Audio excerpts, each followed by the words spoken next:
Welcome to the Deep Dive. Today, we're taking a deep dive into a really major force that reshaped how we understand literature in the 20th century.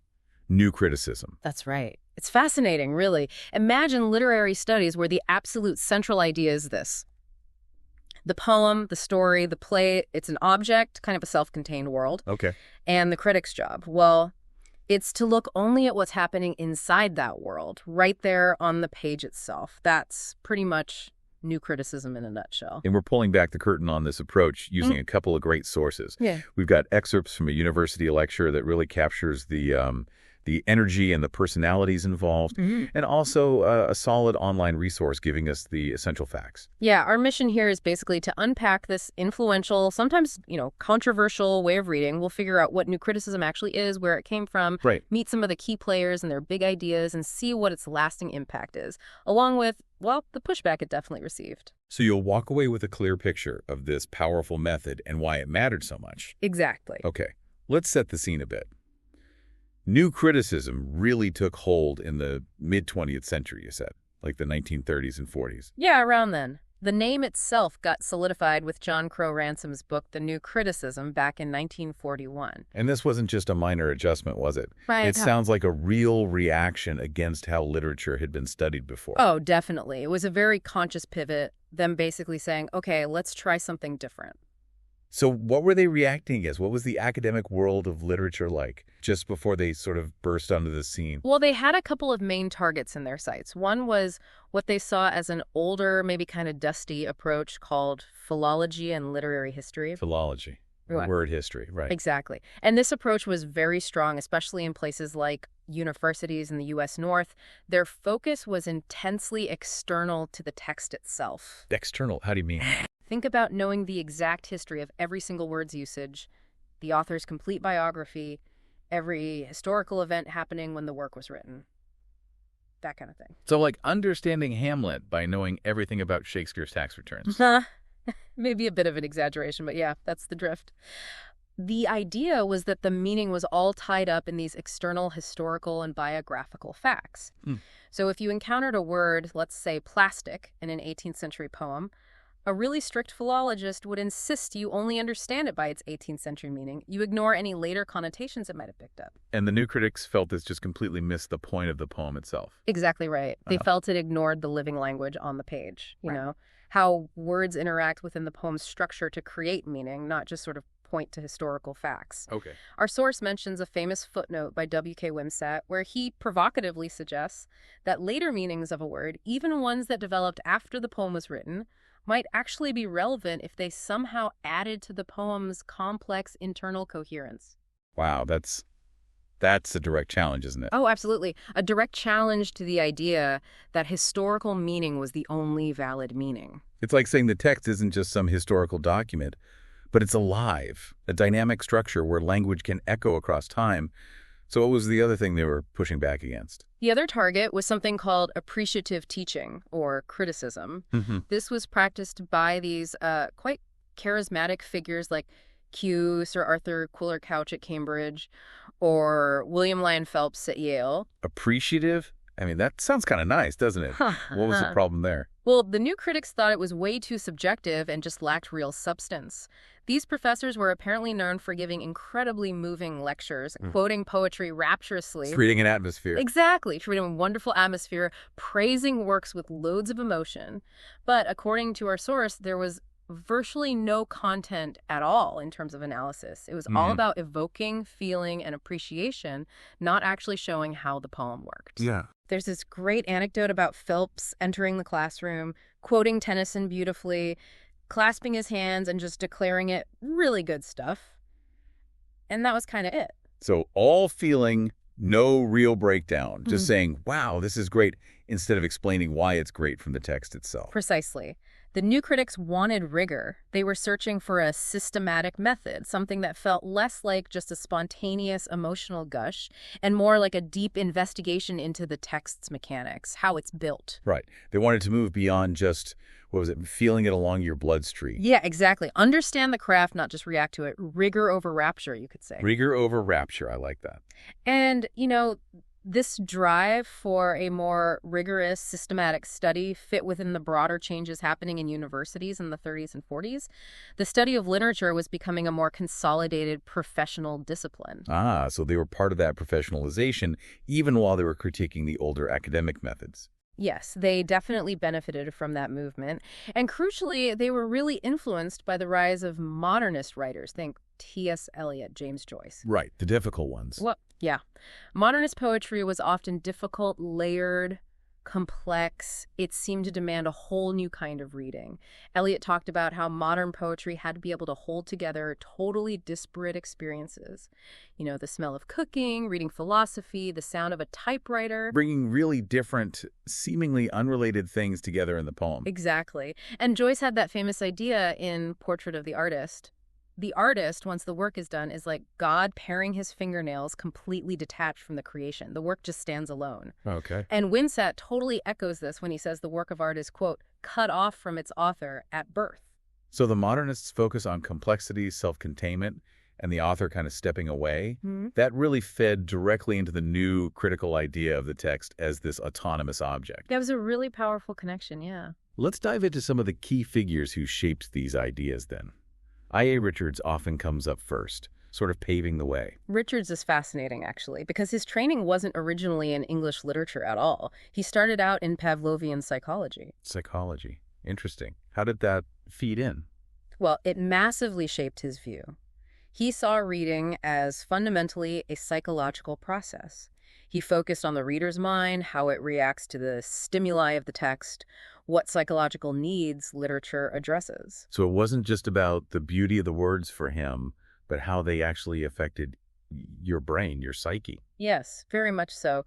He also took science really seriously, and he made this crucial distinction between what he called scientific statements and motive statements, or sometimes pseudo-statements. Okay, what's the difference there, and why does it matter for literature? Right. So a scientific statement is about facts. It's verifiable, falsifiable. It points to something real out there in the world.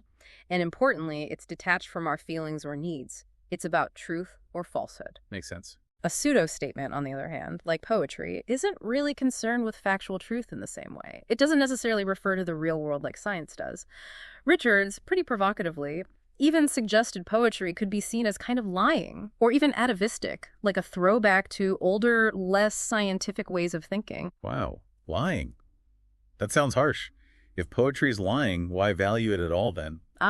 Because, for Richards, it fulfills fundamental needs that science cannot. Science gives us factual truth, sure, but we humans also have this chaos of desires, right? Conflicting emotions, needs, impulses, all churning around. Okay. Literature's immense value, its power, according to Richards, is that it can organize, harmonize, or synthesize these conflicting needs. It brings order to our internal chaos. Exactly that. It helps us achieve a state of psychological balance, a kind of calm of mind, all passion spent, which echoes Aristotle's idea of catharsis, you know? Right. Richards made this incredibly strong claim. He actually said, poetry is capable of saving us. He literally saw it taking on a role that religion used to fulfill, providing a kind of psychological coherence and peace, even though, like religious belief, maybe, it wasn't true in that strict scientific sense. Wow. That's a really powerful argument for the deep value of art, even if it's not factual.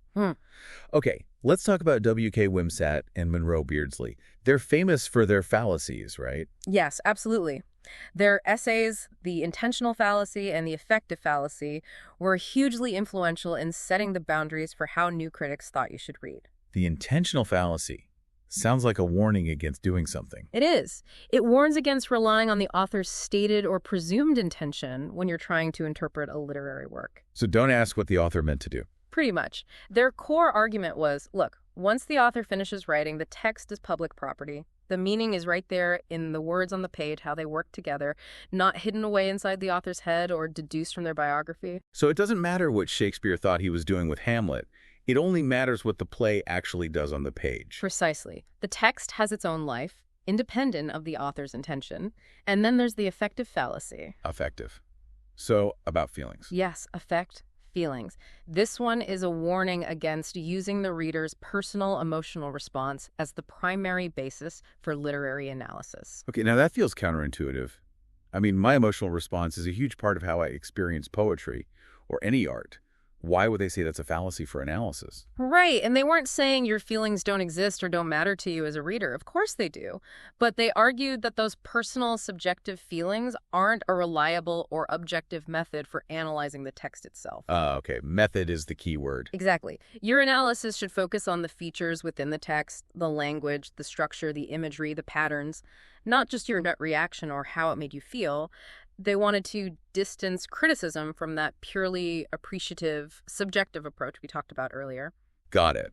So, intentional fallacy. Don't focus on the author's intent. Affective fallacy. Don't rely on your feelings as the analysis. Focus on the words themselves. Okay. Now, William Empson. He was Richard's student, wasn't he? How did he fit into this picture? Empson was brilliant, yeah. Trained in math originally, before switching to literature, which maybe gave him that incredible analytical precision. His major work, 7 Types of Ambiguity, is just a cornerstone of this kind of close reading. And he had a particular style. Oh, yeah. He was known for his sharp wit, sometimes very dry and funny, kind of deadpan, always bringing things down to earth a bit. Like that anecdote about the Ancient Mariner you mentioned. Ah, yes. His completely deadpan comment that the Ancient Mariner probably shot the albatross simply because the crew was hungry, and that this particular kind of albatross apparently makes a very tolerable broth. Ah, that definitely deflates the mystery a bit. It's a great example of his tendency to look for practical, sometimes darkly humorous explanations, cutting through maybe more high-flown interpretations. So how did his work on ambiguity connect with the broader, new critical project? Well, he took that idea of analyzing atmosphere, or feeling very seriously, but he insisted you had to break it down meticulously. He would dive deep into specific lines, looking at how multiple meanings, ambiguities, puns in the words created these really complex effects. Can you give an example? Sure. The lecture mentions his analysis of Macbeth's lines near the end about the crow flying home. Light thickens and the crow makes wing to the rooky wood. Empson just unpacks the potential double meanings in crow and rookery. Right.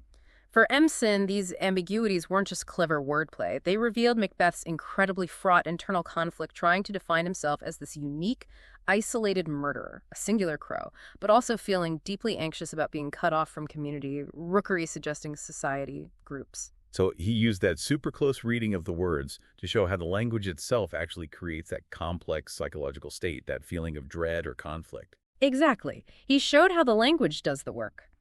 But interestingly, Empson also differed from some other new critics, especially the later ones who got really focused on unity. How so?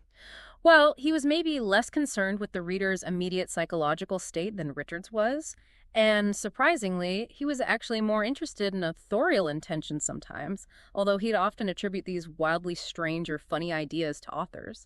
And unlike others, he moved quite fluidly between thinking about the author, the text, and the reader.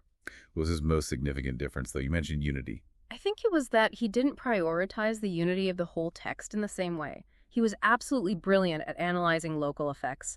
A single line, a specific phrase, a stanza digging into its layers and layers of meaning, often without feeling the need to make it fit perfectly into some single unified interpretation of the entire work. So he'd focus on the really fascinating, complex parts, maybe less concerned about proving how all the parts click together flawlessly. Precisely. He loved the complexity in the details, and crucial for his later influence, he really questioned Richard's idea that poetry always harmonizes conflict or resolves tension. Okay. His 7th type of ambiguity is specifically about expressing some fundamental division in the writer's mind. He argued powerfully that poetry could capture irreducible conflict, tensions that simply don't get resolved neatly. And that links him to later movements. Yes, exactly. This is a key reason why later critics, especially deconstructionists, who also practice intense close reading but fundamentally challenge the whole idea of inherent unity, saw Empson as a vital precursor. He showed you could read closely without demanding resolution. That makes a lot of sense. Close reading can find both the coherence and the contradictions. Okay, and speaking of coherence and unity, Cleanth Brooks is a figure absolutely central to that idea. Right? Oh, absolutely central. Brooks, with hugely influential books like The Well-Wrought Urn, really made the concept of unity the cornerstone of new criticism for many people. So for him, it was all about how it fits together. Yes.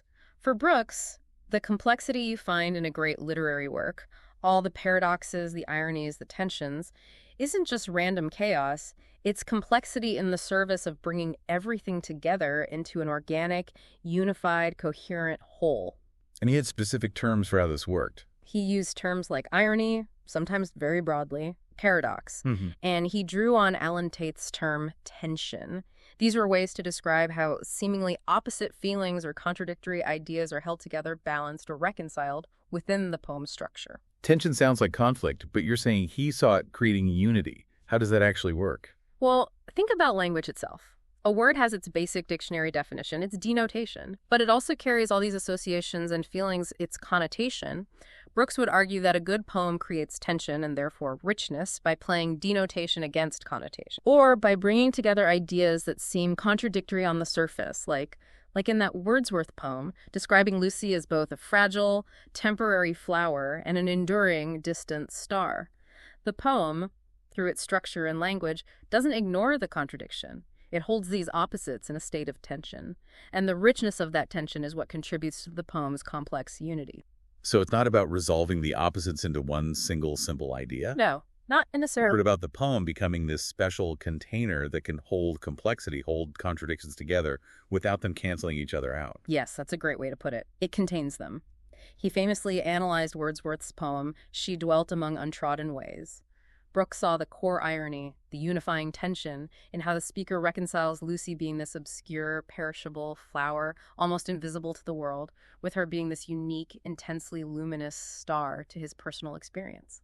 The tension is between her obscurity to everyone else and her immense significance to him. And the poem's unity comes from how it manages to contain and explore that complex, ironic relationship. That was Brooks's reading, yes. The poem holds that paradox together. Okay, so if we were to quickly recap the absolute core tenets of new criticism, what would they be? Just the essentials. Right. Number 1, close reading is fundamental. Intense focus on the words on the page. Got it. 2, the literary work is seen as an autonomous, self-contained object, like a well-wrought urn, to use Brooks's famous title. Okay, standalone. 3, focus entirely on internal elements, form, structure, imagery, metaphor, word choice, all that stuff. Inside the text. 4, actively ignore authorial intent. That's the intentional fallacy. And for analytical purposes, set aside the reader's personal emotional response. That's the affective fallacy. Right, the two fallacies. And finally, 5, look for complexity, internal relations, paradoxes, ironies, tensions, ambiguities. The goal is usually to understand the text's organic unity, how it holds these complexities together, often by balancing opposing ideas or meanings. That's a very clear, powerful, systematic approach. Mm-hmm. But I imagine it wasn't universally accepted. What were the main criticisms leveled against it? Oh, absolutely not universally accepted. It faced significant pushback over the years. A major criticism was that by focusing so intensely, almost exclusively on the internal workings of the text, it divorced literature from its historical context, Right. from, human meaning in a broader sense, and from its social function or impact. Critics argued you simply couldn't truly understand a work without considering the world it came from and its effects on readers and society. So the accusation was they just ignored everything happening outside the borders of the page. Pretty much, yeah. That was the charge. They were also criticized for seemingly aiming for a kind of scientific objectivity in criticism. Criticism, Inc. Exactly. Ransom's term, Criticism, Inc., really fueled that critique, this idea of making literary study more scientific. Even though, to be fair, some new critics themselves argued that aesthetic judgment is quite distinct from scientific procedure. And what about the reader again? That affective fallacy must have drawn fire. Oh, yes, strongly. Reader response theorists came along later, and interestingly, some of them were actually trained by new critics, and they directly challenged the affective fallacy. How so? Well, figures like Stanley Fish argued that meaning isn't just sitting passively in the text waiting to be discovered. It's actively created by the reader, or interpretive communities, in the very act of reading. So the reader makes the meaning. That was the argument. Brooks, for his part, responded by saying, well, studying reader response is interesting psychologically or historically, but if you make it the sole focus, you risk reducing literary study to just psychology or tracking the history of taste. He wanted to keep the focus firmly on the text itself as the object of study. Keep the discipline focused. Makes sense from his perspective. Were there political critiques too? Yes, quite significant ones. People started asking, was new criticism, with its strong emphasis on balancing complexities, resolving tensions, finding unity, was it implicitly conservative? How would that work? The argument went something like this. If the ideal poem balances opposing viewpoints and resolves conflict into a stable unity, Does that subtly promote a desire for social and political stability, for centrism, for avoiding radical critiques? Brooks's own idea that reading poetry well could help make better citizens was often pointed to by critics as reflecting a basically conservative desire for social order, maybe discouraging challenges to existing structures. Interesting. So the focus on harmony within the text might subtly favor social harmony outside the text, discouraging more disruptive literature or readings. That was definitely one line of critique, yeah. People question how this method could really account for literature that is explicitly progressive or even reactionary. There was also sometimes a critique that the perspective felt linked to a certain kind of religious viewpoint, maybe seeing worldly ironies under the aspect of eternity, a perspective sometimes associated with, say, an Episcopalian worldview among some of the Southern agrarians linked to new criticism. Wow, okay. So lots of external critiques. But were there challenges to the core idea of unity itself, maybe using the new critics' own methods against them? Yes. And this is where it gets really fascinating, I think. Remember how close reading is the absolute core tool? Yeah, the foundation. Well, critics began using that exact same tool not to demonstrate unity, but to show a lack of unity or deep contradictions. Our source mentions F.W. Bateson's reading of that very same Wordsworth poem Brooks analyzed, She Dwelt Among Untrodden Ways. The Lucy poem again. What did Bateson find? Bateson used close reading to point out what he saw as inconsistencies, like the oxymoron untrodden ways. I mean, ways are by definition trodden, right? Yeah. Or the logical disparity between the poem saying there were none to praise Lucy, and yet the poet himself is doing exactly that, praising her in the poem. And the line, few could know when she died, versus the poet clearly knowing. So Bateson used their own method to find these unresolved contradictions, not the beautiful unity Brooks found. Exactly. He argued these points weren't smoothly reconciled. They actually highlighted unresolved conflict and raw, perhaps illogical, emotion. They created pathos precisely because they didn't neatly add up. So the tool could cut both ways. Absolutely. It demonstrated that the powerful tool of close reading could be used just as effectively to reveal fragmentation, ambiguity, and tension that doesn't resolve into a neat package. And that leads us more or less directly to deconstruction, doesn't it? It really does. Deconstruction, which came later, absolutely adopted the fine-grained close reading method from new criticism, but it radically challenged that core assumption of inherent unity. How so? Deconstructionists argued you can't just arbitrarily declare a text unified, tie a ribbon around it, so to speak. Often, if you look closely enough with that new critical microscope, things fly apart. Language itself is seen as inherently unstable. And they saw Empson as important here. Yes. Figures like Paul de Man saw someone like Empson as prophetic precisely because Empson wasn't always bound by that overriding need to find unity. He acknowledged and explored irreducible conflict and ambiguity in language itself. So deconstruction is kind of like taking the new critical analysis tools, but using them to find the cracks and the instabilities instead of the seamless connections. That's a really good way to put it, yeah. They adopted the technique, but fundamentally rejected the unifying telos, the end goal. Okay, so despite all these powerful criticisms and the rise of so many later theories, feminist criticism, post-colonial studies, structuralism, post-structuralism, new historicism, reader response, new criticism clearly didn't just vanish without a trace. What's its lasting legacy today? Well, its most significant and undeniable legacy is arguably the method of close reading itself. It really embedded that practice deep into literary studies. It trained generations of students and scholars how to look minutely, carefully at language, structure, imagery, right there on the page. So even if people disagree with the theory? Exactly. Even if later theories completely rejected the idea of the autonomous text or the exclusive focus on unity, they often built upon the close reading skills that new criticism had honed and championed. It fundamentally embedded detailed textual analysis into the discipline. It's also often credited with anticipating the linguistic turn in critical thought, that intense focus across many fields on how language itself shapes and constructs meaning. It taught us how to read incredibly carefully, even if we now disagree fundamentally on what we should be reading for or what counts as a valid interpretation. Precisely.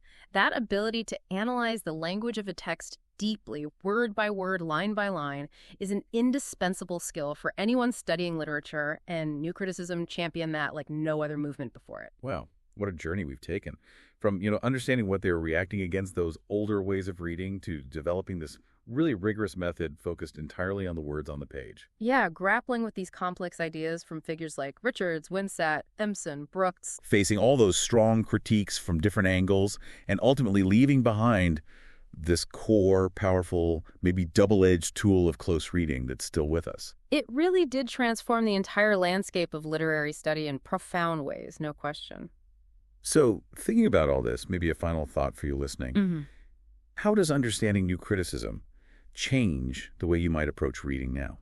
Yeah, when you pick up a poem or a story next time, do you find yourself maybe instinctively looking for that interplay of meaning within the words? The tensions, the paradoxes, the ambiguities Brooks and Empson were so focused on? Do you try to see how the language itself creates the effects you feel? Or are you still primarily drawn perhaps to the author's life story, the historical backdrop, or simply your own personal emotional response? How much does that elusive sense of atmosphere matter to you now, and do you feel maybe you could analyze why it's there using some of these tools? It leaves us with that fundamental, maybe perennial question for any reader, doesn't it? How do we balance that intense, valuable focus on the words right there on the page with all the other things that inevitably shape our experience of literature, its history, its author, its impact, and of course our own lives and feelings?